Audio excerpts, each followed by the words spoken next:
안녕하세요 여러분, 수익률 상승에 도움을 드리고 싶은 헬퍼입니다. 오늘 같은 경우에 이제 곧 있으면 이제 20분 뒤네요. 저녁 9시 반에 이제 미국 CPI가 발표가 됩니다. 1차적으로 이게 가장 중요하겠지만 결국은 우리나라로 치면은 특히 이제 코스닥 같은 경우는 2차전지 주 관련이 되겠고요. 미국 같은 경우는 결국 AI 붐, 이제 AI 쪽이 지금 거품이냐 아니면 진짜 성장하니까 다 괜찮을 것이냐, 이게 지금 시장의 가장 메인 관심사지 않을까라고 생각을 합니다. 이게 좀 나온 지 됐어요. 사실 제가 지난주에 얘기를 드리려다가 못 드리긴 했는데 8월 31일 날 이제 메리츠 이진우 애널리스트 분이 쓴 리포트를 좀 참고하면서 전반적으로 밸류에이션이랑 수급이랑 오늘 다 같이 한번 보도록 하겠습니다.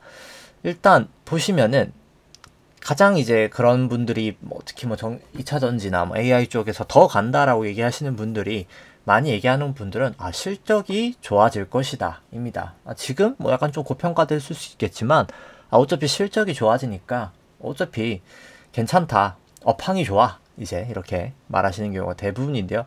여기 보시면 아시다시피 이게 어떤 회사인지는 조금 이따 뒤에 한번 보도록 하고요.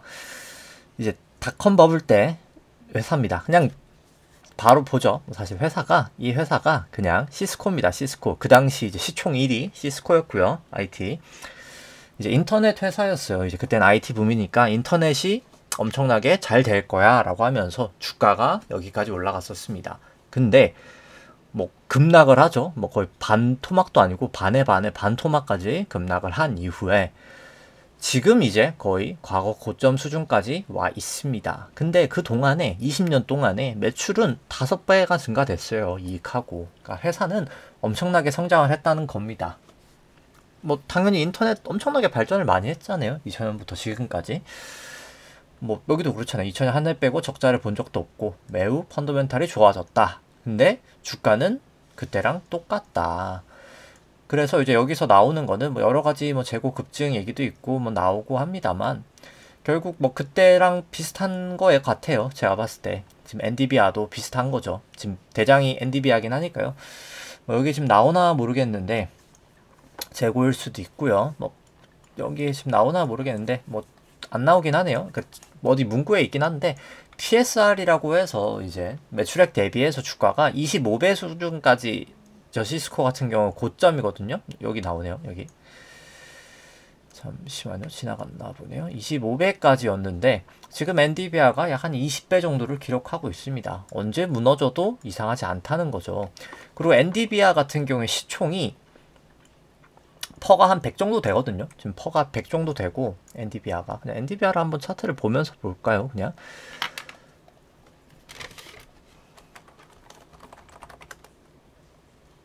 보죠. 차트를 그냥 보면서 보는 게 더 나을 것 같으니까 주가가 상당히 많이 올랐습니다. 그냥 한 3주봉 정도로 보죠. 이제 볼린저 빼고 3주봉 정도로 봤을 때 주가가 어마어마하게 올랐어요. 사실 어마어마하게 올랐다라는 걸 보실 수 있습니다. 근데 무조건 올랐다고 문제가 되는 건 아니죠. 근데 이 회사가 시총이 정확한 수치는 아닙니다만 맨날 달라지니까 한 1550조 정도 돼요. 이게 엔비디아가. 그리고 퍼가 한 100 정도 됩니다. 결국 퍼가 한 10배가 적정이라고 쳤을 때 이 회사가 향후 10년간 약 한 100배 성장을 해야 된다는 겁니다. 근데 아까 시스코 인터넷이 20년 동안 5배 성장했어요. 20년간 5배. 근데 과연 그거보다 더 짧은 기간 동안 100배가 가능할까 기도 하고요. 다른 점이 있다고 하면은 삼성전자 시총이 그냥 대충 한 400에서 450조 왔다리 갔다리 하거든요. 삼전이. 삼전보다 거의 3배 이상 큰 회사가 10배를 성장할 수 있을까? 가 의문인 거죠. 그러니까 이미 너무 큰 회사인 거예요. 이 엔비디아라는 회사는 이미 너무 큰 회사인데 그 회사가 또다시 10배를 성장한다? 참 쉽지 않은 문제일 거다라고 일단 이 리포트는 얘기를 하고 있습니다. 그리고 일단 방송하면서 CPI는 나오면서 그 부분은 조금 이따 얘기를 하고 일단 진행하는 거 오늘 진행하고 좀 보도록 하겠습니다. 오늘 증시 같은 경우에 이제 코스피는 거의 보합 수준에서 마감이 됐고요. 코스닥이 한 1.7% 큰 폭의 하락이 있었습니다. 일중 수급 같은 경우에는 코스피는 외국인이 한 1100억 정도 매수가 있었고요. 기관은 550억 정도 매수가 있었습니다. 개인 같은 경우에는 1900억 정도 매도가 있었고요. 뭐 선물 같은 경우에는 외국인이 한 4300억 정도 매수가 있었고, 이제 기관 같은 경우에는 1300억 정도 매도, 외국인은, 개인은 한 2900억 정도 매도가 있었습니다. 뭐 코스닥 같은 경우에는 개인과 기관이 약 700, 600억 정도 매수가 있었고요. 외국인이 한 1300억 정도 매도가 있었습니다. 뭐 누적 수급 같은 경우 보시면은 S&P랑 나스닥 투기적 순 포지션 같은 경우에는 S&P 살짝 증가가 됐고요. 나스닥은 조금 감소가 되면서, 그러니까 숏이 증가가 됐고, 여기는 롱이 조금 감소하는 그런 모습을 보였다라고 보실 수 있습니다. 뭐 전체적인 신용잔고 같은 경우에는 전주 대비해서 뭐 그렇게 크게 증가하지는 않았지만, 크게 그냥 한 20조 4천억 정도, 약 거의 한 300억 증가됐나요? 크게 증가하는 모습은 아니었습니다. 증가는 했지만. 그 다음에 이제 6월 선물 만기로부터 보시면은 이제 현물 같은 경우 개인이 한 8.5조 정도 대규모 매수 중이고요. 외국인 기관 매도 중이고, 선물 같은 경우는 여전히 일단 아직까지 외국인은 숏 포지션 중입니다. 연초 1호부터는 외국인이 10조 정도 매수 중이지만 조금 매수 추세가 꺾이고 있는 모습 보이고 있고요. 장기 추세는 여전히 개인이 매수 우위에 있는 걸 보실 수 있습니다. 뭐 신용장과 추이는 뭐 이렇게 보시면 될 것 같고요. 그 다음에 이제 시총 대비해서 코스피 신용잔고 같은 경우에는 상당히 높은 수치를 보여주고 있다라는 걸 보실 수 있습니다. 뭐 코스닥 같은 경우에는 뭐 시간 관계상 뭐 설명은 생략하도록 하고, 뭐 여전히 그냥 보여드릴 거는 장기 시계열상 여전히 개인이 매수 우위다라는 거를 말씀을 드리고 싶고요. 뭐 신용잔고 같은 게 특별히 좀 최근에 좀 늘어나는 모습, 아주 최근에 좀 줄었지만 최근에 좀 많이 늘어나는 모습 코스닥 쪽 보이고, 신용잔고 대비해서도 상당히 높은 수치다 라는 걸 보실 수 있습니다. 뭐 그 다음에 뭐 밸류에이션 쪽 그 다음 먼저 살펴보면은 뭐 페드 모델과 일드갭 봤을 때 높을 때 저평가, 낮을 때 고평가인데 여전히 밸류에이션 부담 있어 보이는 영역이다. 이제 그렇게 보여지고, 페드 모델도 뭐 마찬가지입니다. 뭐 코스피 장기 시계열 페드 모델도 마찬가지로 비싸 보이고요.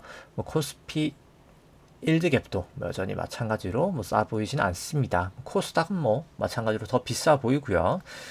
페드 모델도 비싸 보인다라고 생각이 됩니다. 그 다음에 이제 S&P 쪽 살펴보면은 이제 코스피랑 S&P 같이 되어 있는 거 보시면은 뭐 둘 다 고평가인 거는 뭐 다 그렇게 보이고요. 페드 모델로 봐도 고평가구나 라고 보여집니다. 뭐 그 다음에 이제 트레일링 퍼, 드디어 특히나 이제 PBR 보시면은 많이 고평가구나, 닷컴버블 수준만큼의 상당히 고평가 영역이라는 거를 보실 수 있습니다. 근데 다만 그만큼 ROE는 개선되긴 했어요. 근데 중요한 거는 뭐 얘기를 하고 싶은 거는 ROE 좋은 거 인정합니다. 근데 물가가 잡히면 ROE도 내려갈 거란 말이죠. 그러니까 이게 쉽게 말해서, 그러니까 경기가 무너지면 ROE도 무너질 겁니다. 근데 중요한 거는 경기가 무너지지 않으면 금리도 안 빠진다는 거죠. 근데 시장은 경기는 좋아지는데 금리는 빠질 거야를 지금 반영을 하고 있거든요. 이제 좀 이따 그럼 추후 또 얘기를 해보도록 하고요. 뭐 부동산 가격 같은 경우에도 인플레이션을 감안한 미국 주택 가격 상당히 비싼 구간, 그 다음에 이제 코어하고 이제 상업용 부동산도 많이 내려온 건 사실입니다만 여전히 양적 완화하기 전에 비해서는 상당히 높은 구간이다라는 걸 말씀드리고 싶고요. 근데 다만 국내 쪽은 많이 내려온 것도 사실이다, 이제 뭐 그렇게 보여집니다. 나머지는 그냥 보여드리고 뭐 설명은 생략하도록 하고요. 뭐 그 다음에 이제 BOJ 하고 ECB, 특히 ECB 같은 경우에는 양적 긴축이 잘 되고 있는 모습 나타나고 있습니다. 뭐 ECB 이제 총자산 대비 GDP도 여전히 높지만 조금씩은 감소되는 모습, 계속 감소가 되어야 되고요. 그 다음에 이제 정부 부채 대비 GDP도 높은 수치에서 계속 감소하고 있습니다. 감소가 계속 돼야 되는 상황이다, 계속 긴축을 해야 되는 그런 상황이다를 보여드리는 거고요. 소비자 물가도 낮아지긴 했지만 여전히 높은 구간이고, 실업률 같은 경우에도 낮은 상황, 여기 실업률은 낮다라고 보시면 될 것 같고, 뭐 달러 환산은 뭐 설명 생략하도록 하고요. 이제 BOJ 같은 경우가 뭐 지금 계속 이슈죠. 이제 일본 금리 특히 이제 보시면은 10년짜리가 0.71까지 올라갔습니다. 상당히 높은 수준까지 올라가 있고요.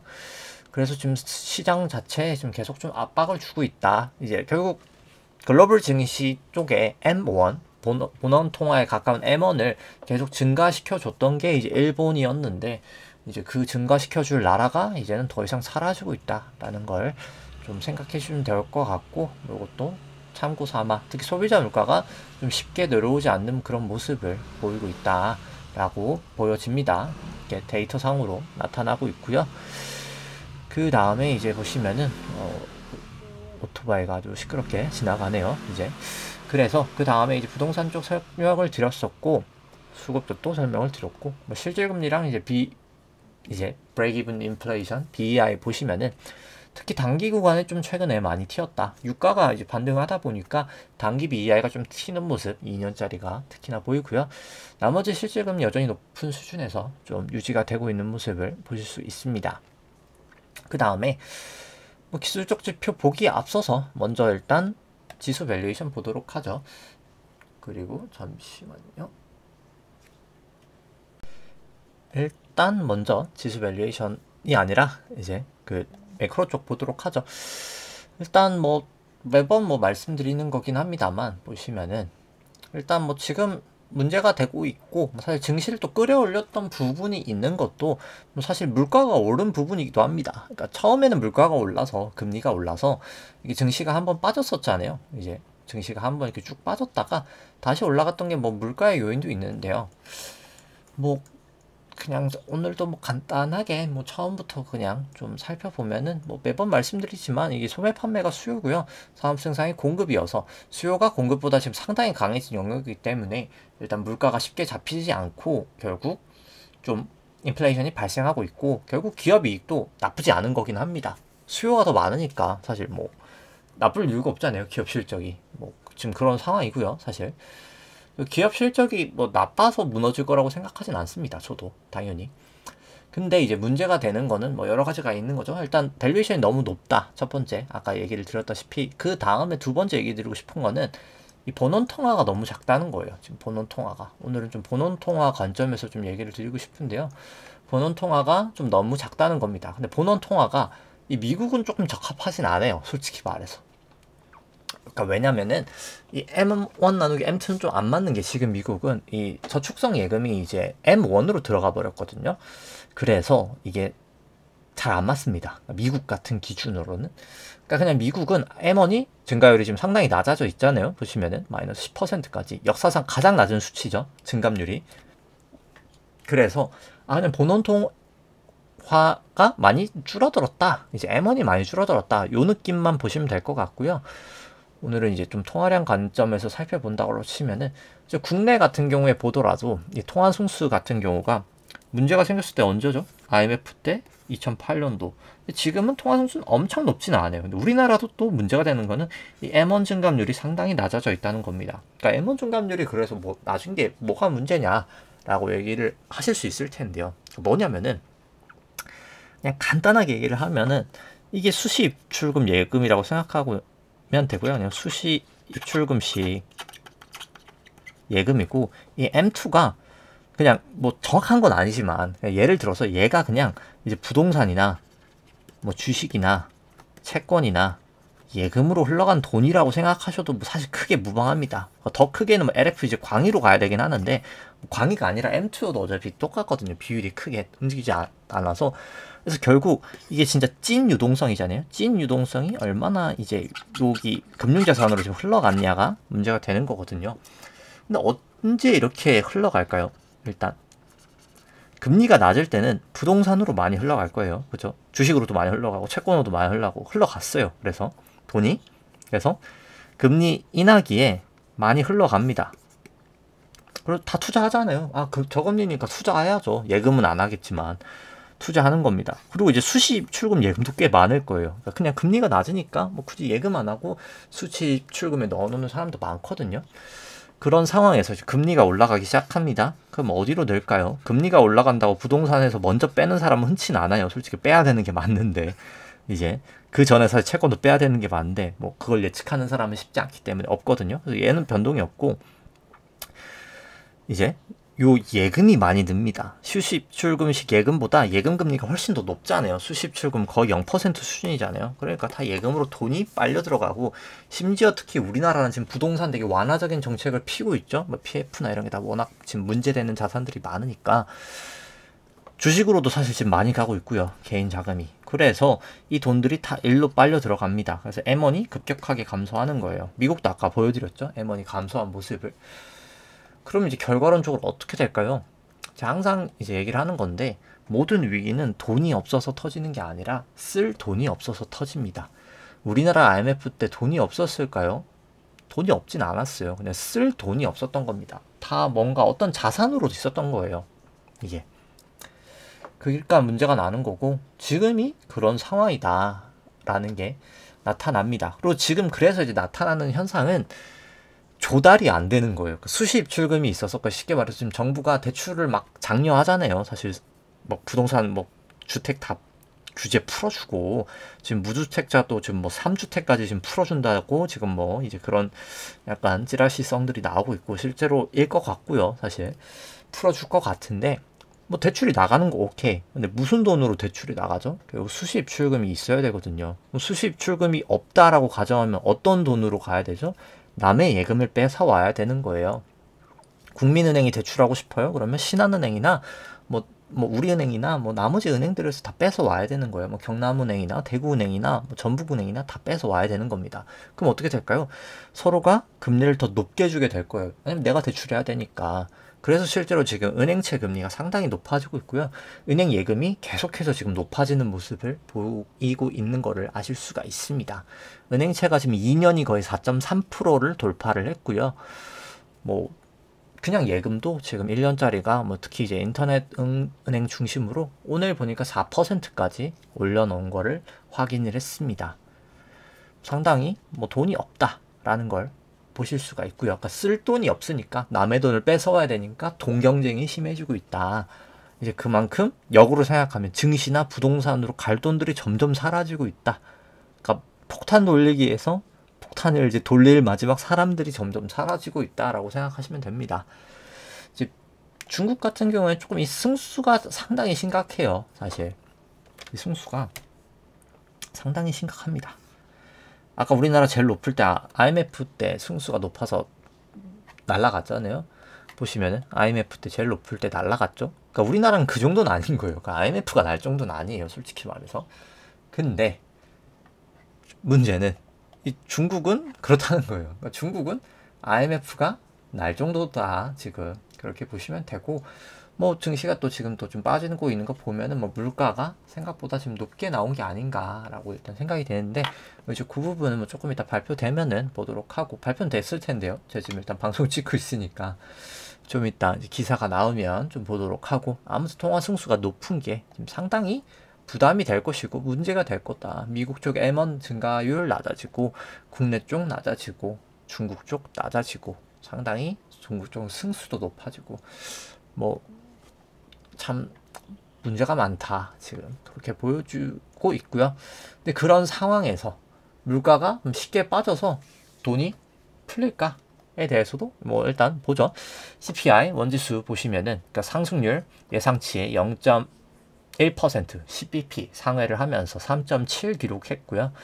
계절 조정은 뭐 부합했습니다. 근데 코어 같은 경우에도 부합했고요. 근데 전월비가 높게 나오면서 좀 빠지고 있는 것 같네요. 전월비가 사실 영향이 제일 크기도 하고, 전월비가 10%, 그러니까 10bp면은 0.1%면 상당히 크게 상회를 하면서 좀 문제가 된 것 같습니다. 근원 쪽에서 문제가 됐다. 그러니까 사실 그냥 CPI가 올라갔으면 조금 더 나았을 텐데, 코어 쪽이 근원이 더 높아지면서, 이게 사실 전월비가 높아지는 게 가장 안 좋은 시그널인데, 뭐 좀 그런 상황이 나오면서 좀 증시 좀 빠지고 있습니다. 일단 물가가 다시 반등하고 있는 거죠. 결과론적으로 이제 유가 반등이지만, 유가 반등보다도 코어가 높아졌다는 건 유가만의 문제가 아니라는 거를 의미합니다. 제가 계속 얘기를 드리지만 물가가 길게 봐서는 쉽게 잡히지 않을 겁니다. 일단 뭐 그거 다루기에 앞서서 일단 먼저 전주 대비해서 움직임 보면은, 일단 지급준비금 689억 달러 정도 증가가 됐고요. 그러니까 요게 증시가 좀 반등하는 주된 요인이었다고 보시면 됩니다. 이제 TGA 같은 경우에는 약 한 1억 달러 정도 증가가 됐고, 이 RRP가 상쇄가 시킨 거죠. RRP가 다 내려갔습니다. 한 984억 달러 정도 내려갔고, 그 다음에 이제 자산 총자산 감소량은 QT량은 한 200억 달러 정도 감소가 됐습니다.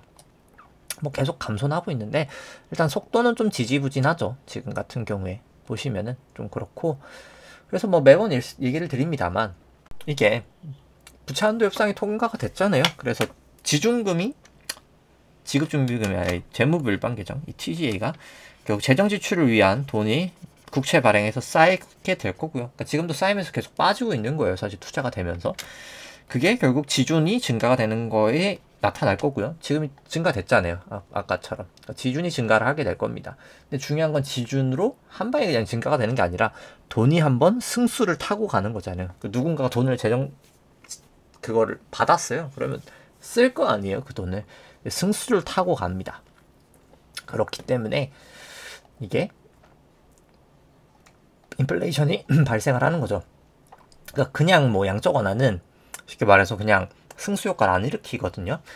그래서 물가를 안 올리게 되는데, 그러니까 주가랑 이제 채권 시장을 움직이지 이 실물 물가를 건드리진 않거든요.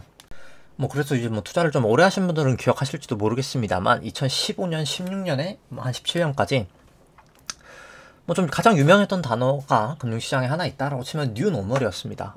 양적 완화를 이렇게 계속 하는데 왜 물가가 안 오를까? 그러니까 그 당시에 이렇게 양적 완화 이렇게 하는데 왜 물가가 안 오르지? 이 당시에 왜 안 오를까?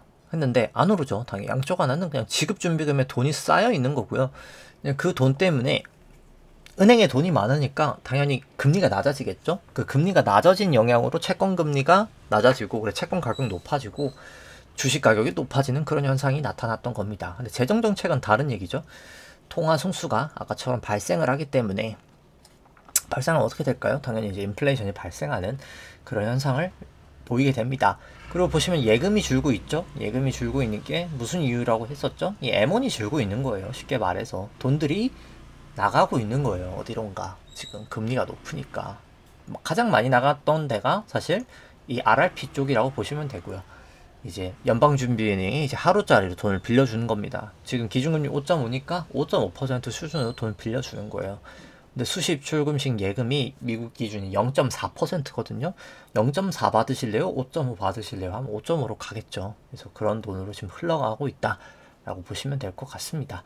뭐 오늘 뭐 나머지 뭐 얘기 드릴 것도 많긴 하지만 뭐 항상 얘기하니까 그건 다음으로 미루도록 하고요. 뭐 어찌됐든 간에 이제 물가가 올라가는 부분을, 그러니까 지금 같은 경우에는 특히 이제 물가보다는 오늘 얘기를 했던 거는 사실 이 M1이 감소를 하면서 역으로 생각하면은 이 돈의 가치가 높아지는 그런 현상이 지금 발생하고 있다. 현금의 가치가 높아지는 현상. 그래서 일단 금리가 올라가는 요인 쪽에 대해서 오늘 좀 봤습니다. 그러니까 뭐 사실 통화량 쪽에 대해서 M1 관련해서 봤었고 뭐 나머지 뭐 GDP 대비나 이런 거는 뭐 다음 주에 조금 더 자세히 보도록 하겠습니다. 그리고 일단 통화 쪽이 계속 타이트해지니까 사실 이 대출 기준 강화 비율도 사실 40이 넘어가 항상 문제가 됐는데 이번에도 지금 넘어가 있는 거 보실 수 있고요. 금융 이제 레버리지 하위 지수 같은 경우에 높아졌다가 이렇게 낮아지는 모습, 낮을 때 좋아지지 않거든요. 이제 그런 모습 보이고 있다. 뭐 그 정도 얘기를 드리면 될 것 같고, 그리고 뭐 근데 이제 뭐 M1은 많이 감소가 돼서 그래서 이제 뭐 그냥 가장 많이 얘기하는 게 그러면 돈 그냥 또 풀면 되지 않을까라고 얘기를 많이 하시지만 뭐 요 데이터로 그냥 간단하게만 보여드릴 수 있을 것 같아요. M2 나누기 GDP로 보나 연준 총자산 대비 GDP로 보나 과거 대비 너무나 많이 지금 통화량이 풀렸기 때문에, 그러니까 M1이 없는 거지 M2는 너무나 많은 상황이기 때문에 추가적으로 돈을 풀기는 참 어려운 상황이다. 더 줄여야 되는 상황이지. 이제 그게 지금 가장 큰 문제의 상황이다 라고 보시면 될 것 같습니다. 그 다음에 이제 지표들 보면은 뭐 국고 이제 3년, 10년, 미국채 10년 일단 뭐 다 아직까지는 다 금리가 올라가는 추세인 거는 뭐 명확하고요.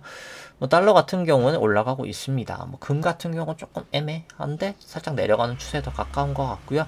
WTI는 뭐 확실히 올라가는 추세. 근데 좀 RSI는 좀 과열이긴 하네요. 삼성전자도 일단 아직까지는 좀 올라가고 있는 추세. 마이크로소프트도 올라가고 있는 추세. 애플만 조금 하방 추세 보여드리고 뭐 나머지는 뭐 그냥 설명은 뭐 시간 관계상 그냥 생략하도록 하고요. 보여드리기만 하고 생략하도록 하고, 그 다음에 이제 뭐 삼성전자 보시면은 뭐 삼성전자 같은 경우도 여기 딱 몰렸을 때 딱 바닥이었구나, 요 정도가 여기 딱 올라설 때가 바닥이었구나 나타나고, 지금은 조금 약간 중립적인 그런 포지션, 기술적으로 봤을 때 이제 그렇게 보이지만 일단 여전히 좀 부담이 있어 보이긴 합니다. RSI도 그렇고, 기술적 분석 때 이건 조금 더 자세히 보도록 하고요. 애플 쪽 같은 경우도 보시면은 벌어지고 있기 때문에 이거는 이제 하방이라고 보는 게 더 맞겠죠. 요때 이제 정리하고 바닥 치고 여기서 합쳐지면서 다시 고점 치고 벌어지면서 이제 다시 또 하락의 가능성이 좀 높아진 상황이다. RSI도 그렇고 보여집니다. 마이크로소프트도 마찬가지로 특별하게 애플하고 다른 모습을 보이고 있지는 않습니다. 그 다음에 이제 지수들 살펴보면은 일단 나스닥 같은 경우는 단기적으로는 좀 숏 추세 보이고 있고, 일봉상으로는 롱, S&P도 마찬가지로 롱, 주봉도 롱 추세를 여전히 아직까지 보이고 있습니다. 근데 다만 일단 코스피 쪽과 코스닥 같은 경우에는 단기 숏 추세, 일본 같은 경우에 특히 코스닥이 좀 숏 추세, 코스피는 아직 좀 중립적인 그런 모습, 주봉상으로는 일단 아직까지 롱 추세를 좀 보이고 있습니다.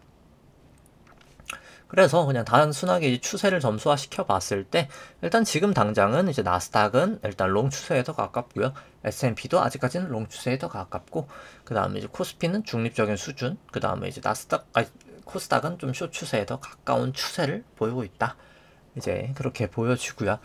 그 다음에 이제 나스닥 100 현물 같은 경우에는 여기서 이제 고점이다 라는 시그널을 보여주죠. 여기 벌어져 있고 여기 모여 있고 고점이다 시그널. 지금 같은 경우에는 아직까지는 저는 하방 가능성이 더 높아 보입니다. 기술적으로 봤을 때 RSI도 그렇고요. 이제 곧 하방이 시작되지 않을까 일단 그렇게 보여지고, 선물 같은 경우로 봐도 특별하게 차이는 없거든요. 사실 보시면 특별하게 차이는 없기 때문에 설명은 생략하도록 하고요.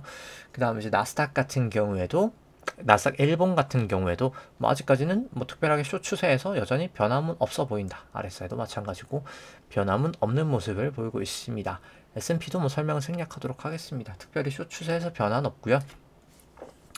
나스닥 주봉 같은 경우에도 이제 볼린저 50 여기를 또 땡땡땡을 내려갔기 때문에 숏 추세 시작된 거는 좀 명확해 보인다. 이걸로 봐도 S&P도 마찬가지고요. 그 다음에 이제 나스닥 3주봉과 9주봉 설명 생략하도록 하고, 코스피 120분봉 보시면은 여기서 이제 고점이구나 벌어지면서 고점이구나 나왔다가 다시 이제 숏 추세, RSI 아마 30 밑으로 한번 꽂을 것 같고요.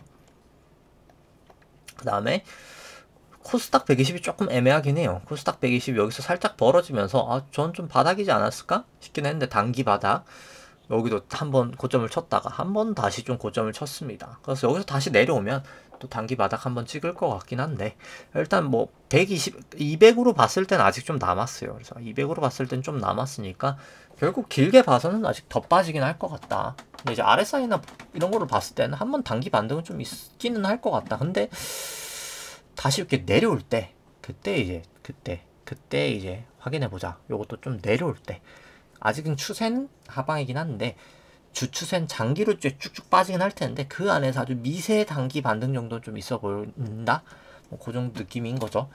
그 다음에 이제 코스피 일본 같은 경우에는 그냥 특별히 이변 없이 그냥 하락의 모습 보이고 있고요.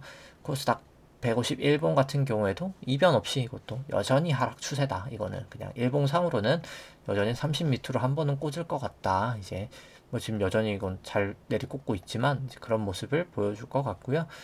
코스피 주봉상도 슬슬 이제 요거 뚫리면서 하방이 나올 것 같고, 특히나 이제 좀 주의 있게 볼 거는 코스닥은 주봉상 기준선이 이제 뚫렸습니다. 이제 그런 모습을 보이고 있고, 나머지는 설명 생략하도록 하고요. 그 다음에 이제 기술적 분석 쪽 살펴보면은 결국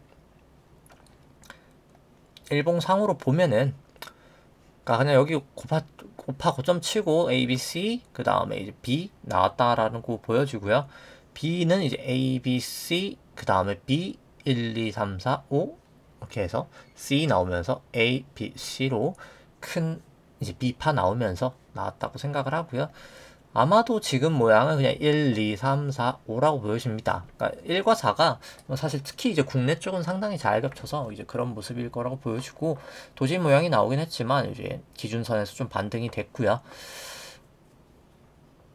딱 여기서 그냥 후행 스팬 타면서 뭐 저는 쭉쭉쭉 빠져나가지 않을까 싶긴 합니다. 그러니까 요 부분에 대한 반등 보였고 그 다음에 이제 쭉쭉쭉 요 정도 이렇게 하락 한번 보이지 않을까 생각을 하고요. 그 다음에 이제 뭐 코스닥 150 쪽 살펴보면은 뭐 코스닥 150도 뭐 보시면은 여기가 일단 뚫렸거든요. 그래서 하락은 하락이다. 뭐 명확한 것 같고, 이거 똑같이 이제 1, 2, 3, 4, 5일인지, 이건 조금 애매하긴 해요. 솔직히 코스닥은 제가 파동으로 보기엔 좀 애매한 모양. 근데 이제 뭐가 됐든, 후행스팬이든 뭐 기준선 전환선이든 뭐 다 역전됐으니까, 뭐 결국, 추세적인 결국은 하락이다. 뭐 이게 반등을 했다 빠지든, 뭐 여기까지 반등을 했다 빠지든, 그냥 빠지든, 어찌됐던 간에 길게 봐서는 하락했을 것 같다. 몇 달 뒤에 봤을 때는 빠지는 추세다라는 건 명확해 보이고요. 그 다음에 이제 뭐 미국 쪽 같은 경우에는 뭐 장기 추세부터 보면은 뭐 결국 그래서 양적 완화를 하면서 2008년까지 바닥을 찍었고요. 결국 근데 이제 양적 완화를 하면서 증시가 이제 여기까지 1파, 2파, 1, 2, 3, 4, 5로 3, 그 다음에 이게 1, 2, 3, 4, 5로 해서 4파가 트라이앵글로 나왔고요. 5파 나오고 나서 이게 A, B, C로 지금 꽂는 중이다 라고는 일단 보여집니다. 결국 지금 우리는 C의 어딘가를 지나가고 있고요. 그래서 이게 C에 이제 1, 2, 3, 4, 5일지 아니면 C 1, 2, 3일지 아니면 C 1 중에 하나의 어딘가일지는 모르겠어요. 아직까지 워낙 다 좀 초장이니까. 근데 뭐가 됐든 간에 일단 결국은 하락하리라. 이 구름대를 넘지 못하고 하락하리라 보여주는 그런 후행 스팬도 있고 모습을 좀 보이고 있고 뭐 나스닥 쪽도 사실 마찬가지입니다. 이 후행 스팬을 그냥 타면서 빠지지 않을까 이제 그런 모습이고 뭐 결국 물가가 좀 높게 나오면서 보시면 구름대를 결국 못 넘잖아요. 못 넘으면서 좀 빠지고 있는 모양새다. 뭐 나스닥 같은 경우에 선물이 좀 바뀌면서 좀 반등을 하는 모습. 그러니까 이게 진짜 반등이 아니라 선물 월이 9월에서 12월물로 바뀌면서 조금 그 효과고요. 결국 이제 구름대 그거 감안 안 했을 땐 구름대를 못 넘으면서 사실 정상적인 모습을 보여주고 있다. 요게 이제 넘어간 거는 사실 선물로 봤을 때 이거 뭐 선물 월효까지 원래는 넘어간 게 아니다. 이제 그렇게 보시면 되고 뭐 코인도 뭐 특별히 잘하지 않기 때문에 설명 생략하고요. 뭐 VBIX도 슬슬 볼린 저변도 벌어지면서 반등할 모습을 보여주고 있습니다. 좀 조심하실 필요가 계속 있어 보인다 생각을 하고 빅스도 마찬가지입니다. 필라델피아 반도체 지수도 마찬가지죠. 슬슬 요 반등 이후에 다시 내리 꽂을 준비 있어 보이고요. 뭐 니케이도 슬슬 다시 구름대 밑으로 내려오고 있는 모습 보이고 있습니다. 뭐 유로가 이제 코스피랑 거의 비슷한 모양인 것 같아요. 이게 1, 2, 3, 4, 5에 지금 어딘가를 가고 있다. 이제 그렇게 보여지고요. 항생도 계속해서 구름대 밑이다. 전환선 기준선 역전돼 있고 뭐 딱히 뺄 필요 없는 하락 추세 이렇게 보여집니다. 상해 종합도 뭐 마찬가지고요. 달러 인덱스는 계속 올라가고 있죠. 이제 물가가 생각보다 안 잡히더라. 지금 유가도 계속 올라가더라. 이게 뭔가 이제 그런 모습 보이고 있고 달러원 같은 경우도 반등을 계속 하고 있는 모습 기준선에서 버텨주냐 마냐인 것 같고요. 뭐 WTI도 계속 반등하는 모습 지금 뭐 감산도 있고 뭐 계속 반등하는 모습 보이고 있고요. 뭐 금은 좀 역으로 그러니까 좀 힘을 못 받는 모습 추세가 다 꺾여 있는 모습입니다. 국고 10년물 같은 경우도 계속 반등하고 있긴 한데 뭐 결국은 근데 주식시장이 무너지면 또 모르긴 하겠어요. 근데 이제 중요한 거는 금리는 일단 지금 아까 M1이 감소한 그 영향으로 좀 지금은 좀 쳤던 게 저는 가장 크지 않나 생각을 합니다. 뭐 미국채 10년물도 마찬가지고요. 나머지 종목들은 뭐 이제 메인 종목 그냥 삼성전자만 보면은 뭐 결국 요거 하락했던 부분에서 결국 다시 반등을 했다가 지금 다시 이제 좀 하락하는 추세로 진입하는 게 아닌가라고 생각을 하고요. 나머지 종목들은 뭐 설명은 뭐 그냥 애플만 보죠. 애플이 좀 깔끔하게 나왔으니까. 그래서 애플만 봤을 때 여기 1, 2, 3, 4, 5일지 이게 1, 2, 3, 4, 5일지는 애매한데 뭐 사실 이게 아마 제 생각이 이제 1, 2, 3, 4, 5일 것 같긴 한데 이게 그냥 1, 2, 3 이렇게일 수도 있어요. 이게 좀 뭐 사실 요 반등을 좀 더 지켜보아야 되긴 할 것 같은데 뭐가 됐든 하방 추세는 뭐 시작은 시작이다 라고는 보여집니다. 해서 계속 좀 조심하실 필요가 저는 있어 보인다. 이게 좀 그런 거죠. 그러니까 뭐 옛날 같은 경우에는 그러니까 재정 정책 그러니까 요게 요 표는 결국 통화 정책을 더 이상 쓰기 힘들다를 나타내는 표고요. 그 다음에 이제 두 번째 표는 결국 재정 정책을 지금 쓰고 있긴 하죠. 아까 보여드렸다시피 지준이 늘고 근데 계속 무제한적으로 그렇게 똑같이 하기가 어렵다는 거예요. 이 정부 부채도 너무 많아가지고 그래서 결국 항상 뭐 2008년도든 뭐 2000년도든 막 항상 위기가 나면은 이제 양쪽 하나 2008년도부터 시작했지만 위기가 났을 때는 결국 양쪽 하나 하고 그러니까 금리 내리고 양쪽 하나 하고 그 다음에 이제 재정 정책 하고 잖아요. 재정 정책 뭐 금리 내리긴 지금도 가능해요. 양쪽 하나 불가능합니다. 재정 정책 지속 가능성 불가능해요. 솔직히 말해서 수급이 없으니까 요즘. 그래서 그럼 뭘 할 거냐? 사실 없어요. 이번 위기에는 제가 봤을 때 할 수 있는 게 없습니다. 그러니까 기도밖에 없어요. 진짜로 할 수 있는 게. 그럼 이제 그렇게 기도밖에 할 수 없는 상황에서 과연 투자를 해야 될까? 뭐 저는 지금 뭐 롱 포지션은 뭐 굳이 정말 매력적인 섹터에서 저평가가 된 매력적인 종목을 사지 않는 이상 아까 말씀드렸다시피 그냥 업종 성장하니까 그냥 매출 오른대 그냥 뭐 다 그렇잖아요. 그냥 전기차 누가 봐도 그쪽으로 갈 거 모르는 사람 아무도 없죠. 뭐 예를 들어서 K-팝 누가 봐도 업황 좋습니다. 뭐 AI 쪽 누가 봐도 글로 갈 거예요. 로봇 누가 봐도 글로 갈 겁니다. 근데 중요한 거는 누가 봐도 인터넷이 가는 그 산업에서 주가는 20년 동안 회복밖에 못했다는 거예요. 그 당시의 주가를 20년 동안 본전치기 투자를 하고 싶지 않죠. 모두가 다. 그럴 때는 이제 밸류에이션도 봐야 된다는 거죠. 그냥 밸류에이션이 그냥 매출 성장하고 이익 성장하면 괜찮아가 밸류에이션이 아니라 그런 걸 이제 고려하는 밸류에이션을 전 해야 되지 않을까 생각을 하면서 오늘 방송 여기까지 하도록 하겠습니다. 네, 좋아요와 구독 누르시면 감사하겠습니다. 이상입니다.